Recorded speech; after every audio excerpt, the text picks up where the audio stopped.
Kapag tinanong ka, anong gusto mo? Bakit madalas ang sagot mo? Kahit ano. Saan ka kakain? Kahit saan. Anong gagawin? Ikaw nang bahala. Mukhang simpleng sagot. Pero kapag palagi mong sagot ang kahit ano, baka hindi ka lang easygoing. Baka nasanay ka lang na mas madaling sumunod kaysa magsabi ng gusto mo.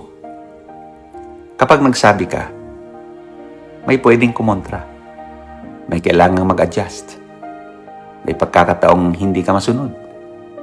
Kaya, para walang gulo, ikaw na lang ang umurong. Isang beses, tapos na ulit.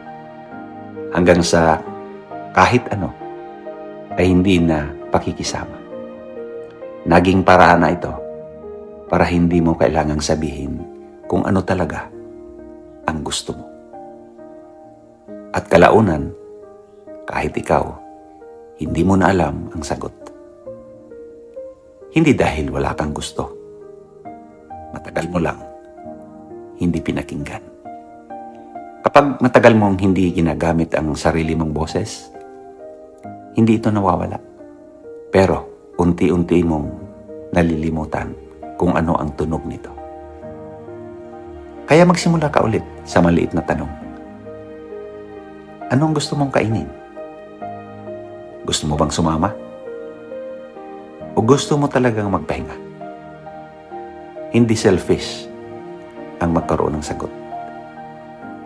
Hindi rin kailangang ikaw ang masunod palagi. Pero mahalagang alam mo kung ano ang gusto mo bago mo piliing mag-adjust.